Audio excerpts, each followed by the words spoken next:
Alif adalah salah satu pekerja yang berhasil masuk di salah satu pabrik ternama di Pekalongan. Ia dan istrinya bekerja di sana. Pabrik busana batik yang memproduksi berbagai motif batik luaran terbaru. Bertahun-tahun Alif dan istrinya bekerja di pabrik tersebut. Ia hanya mampu tinggal di kontrakan sederhana dan sangat kecil. Alif bahkan terpaksa menitipkan anaknya di kampung bersama orang tuanya, karena tempat tinggalnya saat ini tak cukup jika ditinggali bersama anak-anaknya. Ia hanya bisa mengunjungi buah hatinya sekali dalam sebulan. Dengan catatan, ia dan istrinya mampu membeli bensin untuk motor mereka. Apalagi jarak tempat tinggal dan kampung halamannya sangat jauh. Butuh berjam-jam untuk sampai. Alif dan istrinya hanya mendapat gaji UMR Jawa Tengah. Jangankan bermimpi untuk memiliki rumah sendiri, Alif mengaku untuk hidup sehari-hari saja kadang tak cukup. Apalagi harga susu formula semakin lama semakin mahal. Ia terpaksa memberikan susu formula karena tak tinggal bersama anaknya.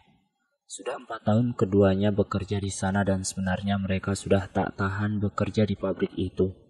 Pasalnya ia dipaksa bekerja lembur tanpa bayaran. Praktik ini menurut keterangan beberapa pekerja sangatlah lumrah.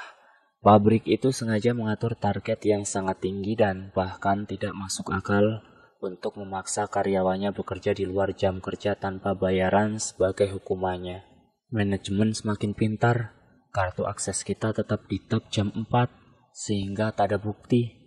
Yang tak kalah menyesalkan, PT itu seringkali melakukan PHK menjelang Ramadan agar tak perlu membayar THR kepada para karyawannya. Mereka akan mulai melakukan rekrutmen lagi setelah libur lebaran. Selain gaji yang sangat kecil, pekerja pabrik juga seringkali mendapatkan kekerasan verbal. Ya, misalnya sering dikata-katai dengan nama-nama binatang, bodoh, monyet, bahkan anjing, adalah kata-kata yang sering diucapkan manajemen kepada karyawannya. Waktu itu Alif baru saja menyelesaikan pekerjaannya sore itu. Akan tetapi tiba-tiba saja bos memanggilnya untuk datang ke kantornya. Sisa jam yang bisa ia gunakan untuk beristirahat harus terbuang begitu saja. Tapi tak apa, mungkin saja bosnya ingin memberikan bonus, ya kan? Sesampainya di sana Alif mengetuk pintu. "Permisi pak, ini Alif," ujarnya.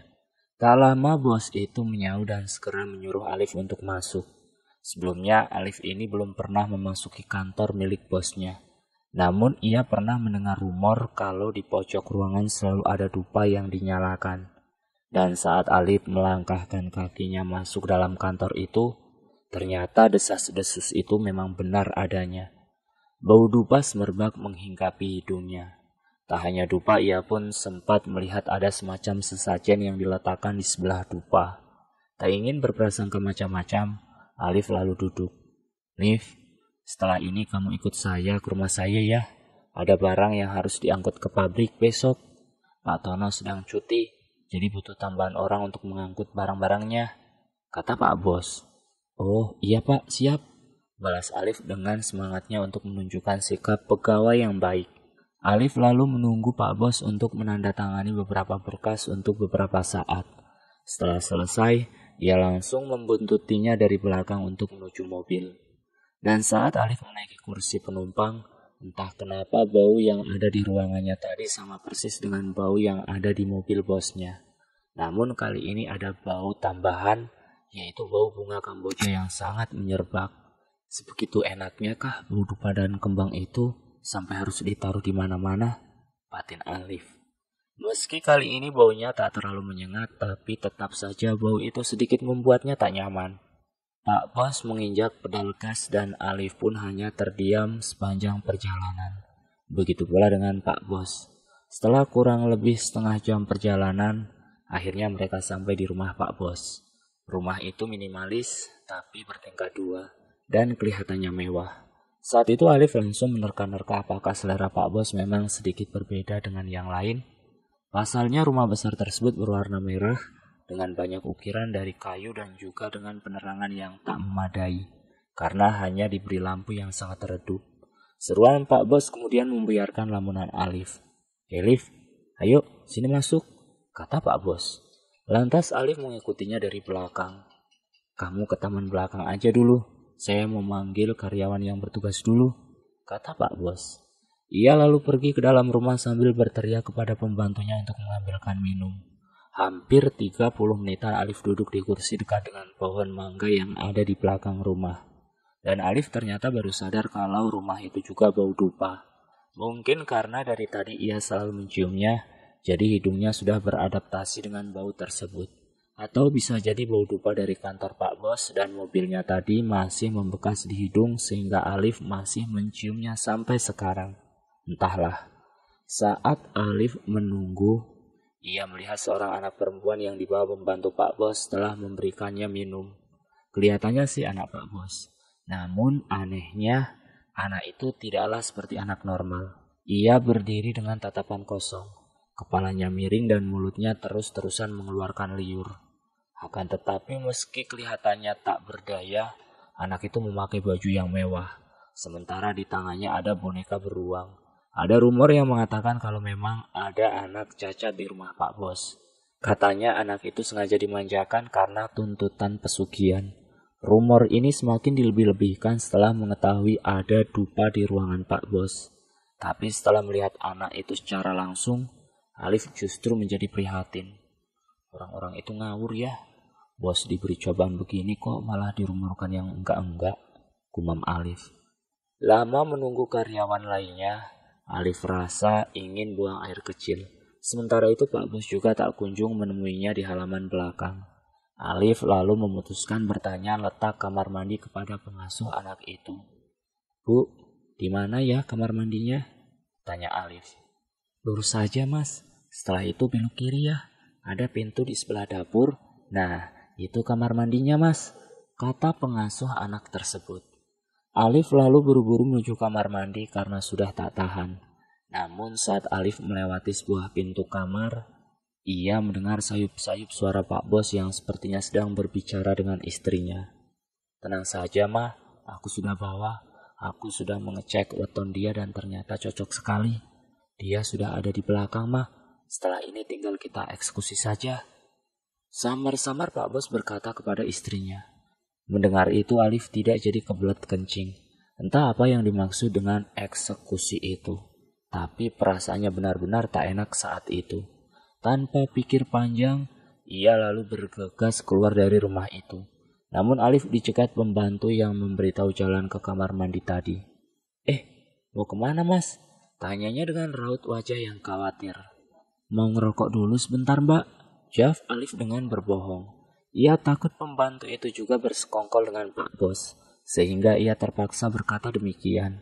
Alif lalu berjalan hingga sampai di sebuah halte bus. Alif lantas buru-buru pulang ke rumah dengan hati yang tak karuan. Sedikit cerita tentang bosnya si Alif ini yang sebut saja namanya Pak Bagas. Pak Bagas memulai usaha batiknya dengan mempekerjakan 20 orang karyawan yang terdiri dari pembatik, pencelup, dan penggambar motif. Kegiatan usaha batiknya itu diawali dengan memproduksi batik tulis.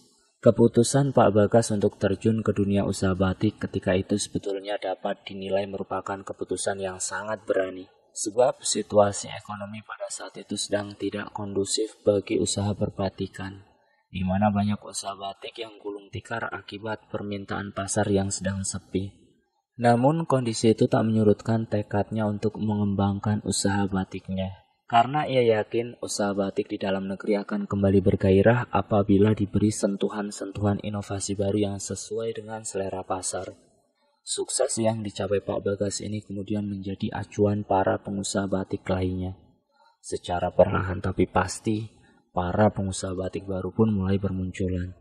Bahkan para pengusaha batik yang sempat menutup usahanya pun kembali tergerak untuk membuka kembali usaha batiknya. Nah, pada masa itu usaha batik yang dipimpin oleh Pak Bagas ini mulai terombang-ambing karena banyak pesaing. Singkat cerita, 1 minggu setelah kejadian itu, tepatnya menjelang malam Jumat Kliwon, Alif saat itu sedang bersiap-siap untuk menyelesaikan pekerjaannya di gudang. Namun ada salah satu OB yang menyampaikan pesan dari Pak Bagas bahwa Alif diminta untuk menghadap beliau lagi. Mendengar hal tersebut, Alif pun langsung bergegas untuk menemui bosnya. Sesampainya di ruangan, Alif pun lantas berucap seperti ini. Permisi Pak, apa benar Bapak memanggil saya? Tanya Alif. Pak Bagas yang mengetahui kedatangannya Alif, lantas ia meminta Alif untuk duduk terlebih dahulu dan menunggunya menyelesaikan pekerjaan. Setelah merapikan beberapa berkas yang ada di atas mejanya, Pak Bagas selalu menyampaikan tujuan memanggil Alif ke ruangannya.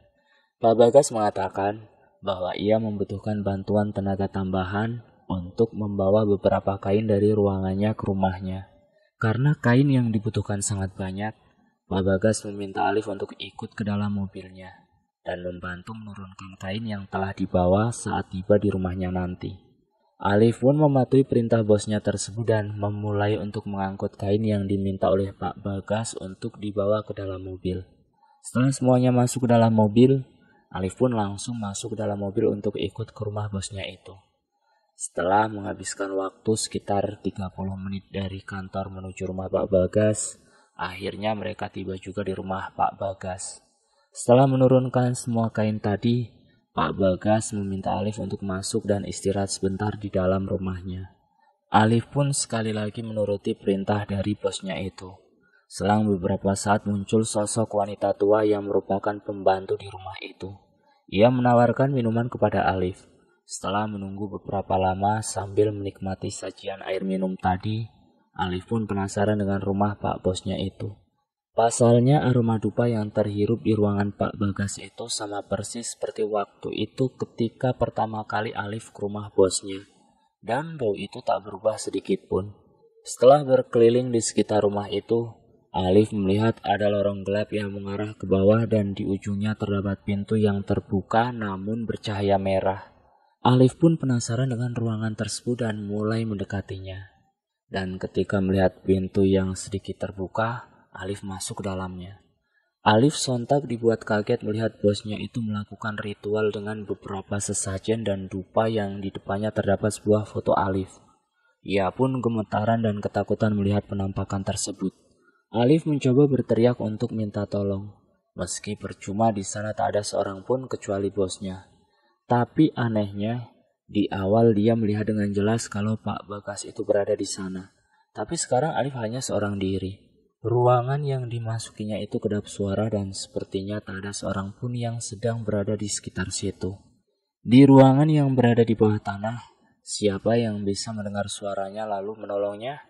Alif memang baru pertama kali masuk ruangan itu dan di sudut kanan ada 2 ekor anjing besar yang seakan-akan siap menerkamnya. Kala itu maghrib telah tiba. Matahari telah tergelincir dari tempatnya. Dan Alif hanya seorang diri berada di ruangan yang telah sepi dan membuatnya merinding. Meski berada di ruang bawah tanah, anehnya Alif mencium semacam bau anyir. Ia mencari-cari bau tersebut dan ternyata bau itu datang dari arah 2 anjing bosnya yang dari tadi menatapnya. Tapi guna menghilangkan rasa takutnya, ia tak berpikir macam-macam. Nah, saat semuanya hening, kedua anjing itu tak sama sekali menunjukkan kesan asing terhadap Alif. Keduanya hanya keluar masuk kandang dan juga bermain di ruangan itu. Tapi saat pembantu bosnya masuk ke dalam ruangan itu dan akan kembali memasukkan anjing itu ke kandang karena telah maghrib, keduanya secara serentak menggonggong. Dan sekonyong-konyong waktu itu juga Alif berusaha keluar dari ruangan laknat itu. Tapi kedua anjing itu langsung mengejar Alif. Bingung harus melakukan apa, Alif lantas memilih untuk lari ke dalam rumah. Sayangnya kecepatan lari Alif kalah oleh kedua anjing itu. Salah satu anjing berhasil meraih punggungnya sebelum Alif tiba di pintu. Cakarnya yang tajam dan kotor melukai sebagian leher dan lengan Alif.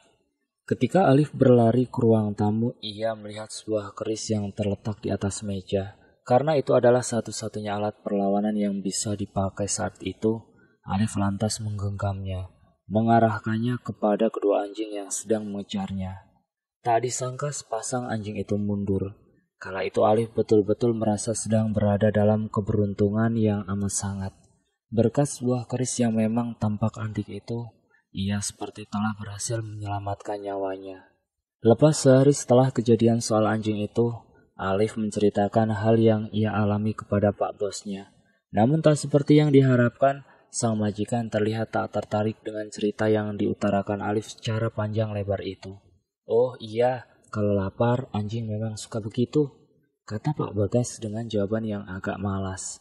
Bagi Alif, jawaban Pak Bagas itu benar-benar tak masuk akal. Akhirnya segala kegelisahan Alif pun terjawab pada malam Jumat Kliwon. Kala itu karena ingin kencing, Alif bangun tengah malam dan berniat menuju ke kamar mandi. Alif pun sempat takut kalau anjing itu menyerangnya lagi. Namun ketika hendak melangkahkan kaki keluar rumah, Alif mengurungkan niatnya. Meski di tengah remang-remang cahaya bulan dan lampu yang seadanya, tapi Alif melihat dengan jelas Pak Bagas tampak sedang duduk persis di depan kandang anjing itu. Tepat di depan kandang anjing, Alif melihat beberapa dupa yang dibakar dan bunga yang berwarna-warni. Di tempat itu Pak Bagas terlihat merapal sebuah mantra. Ketika matanya meneliti lebih jauh, ternyata di tangan kiri Pak Bagas tergenggam sebuah keris yang tempo hari ia gunakan untuk menakuti si anjing. Pak Bagas terlihat menggerak-gerakan keris itu ke sana kemari seperti sedang mengundang beberapa roh halus untuk datang. Dan tak hanya sebuah prasangka, ternyata itu memang benar adanya. Sesaat setelah sang majikan selesai merapalkan mantranya yang panjang, tiba-tiba kedua anjing di dalam kandang lantas berteriak-teriak.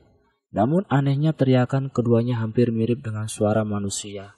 Bahkan Alif dengan samar-samar mendengarnya, bahwa kedua anjing itu seperti sedang memanggil-manggil namanya.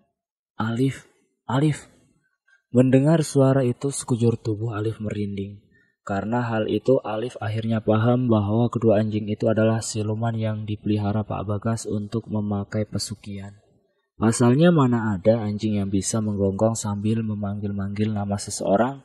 Tenang, kalau waktunya tepat, nanti kita akan jadikan dia sebagai tumbal, kata Pak Bagas dengan lirih. Mendengar hal itu Alif benar-benar ketakutan. Ia merasa harus pergi dari rumah itu pada saat itu juga. Namun ia tak tahu bagaimana caranya. Setelah kejadian itu, orang-orang yang bertempat tinggal di dekat pabrik yang dimiliki Pak Bagas dihebohkan dengan penemuan salah seorang warganya yang terkujur kaku di pematang sawah.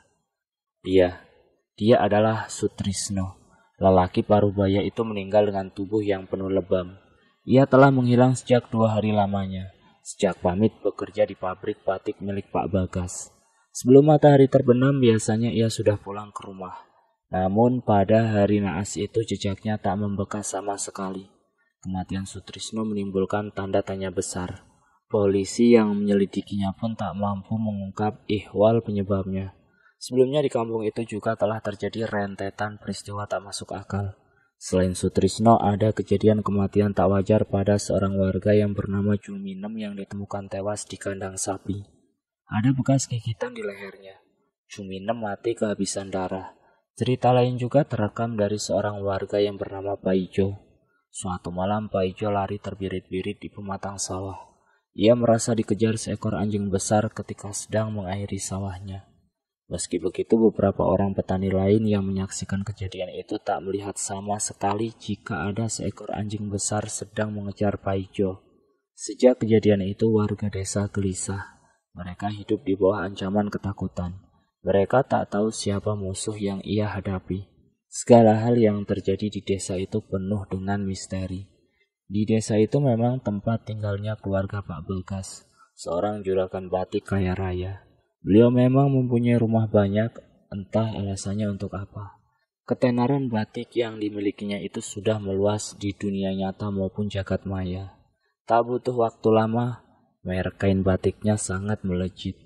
Ia membangun usaha itu mulai dari nol hingga mampu mengekspor ke mancanegara. Rumah tinggal yang sekaligus menjadi rumah produksi pun berkembang meluas. Pak Bagas mampu membeli tanah di sekitarnya dan membangun dengan megah.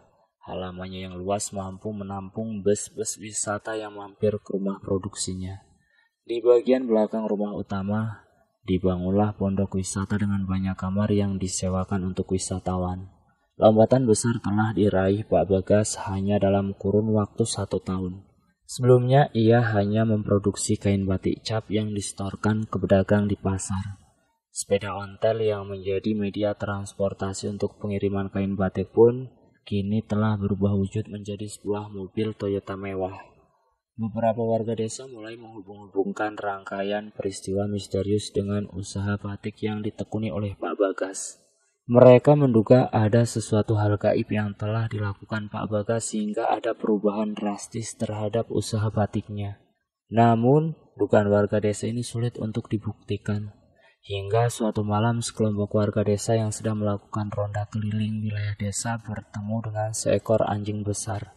Mereka terheran karena tak satu pun warga di situ yang memelihara anjing tersebut. Rasa penasaran membawa mereka melakukan pengejaran. Bahkan hampir seluruh lelaki di desa itu keluar rumah ikut bergabung. Suara kentongan dipukul bertalu-talu, sebagai simbol adanya tanda bahaya. Seluruh warga mencari anjing jadi-jadian itu. Seorang warga melihat sekelebat anjing itu masuk ke pekarangan rumah Pak Bagas. Orang-orang yang membawa berbagai jenis senjata terus mengejar, menelisik seluruh isi rumah itu. Anjing itu kemudian dikepung warga. Lantaran diduga menjadi pelaku pembunuhan, anjing itu nyaris dipukuli massa. Hingga akhirnya warga desa mendapati anjing itu berubah menjadi Pak Bagas. Dirinya terengah-engah.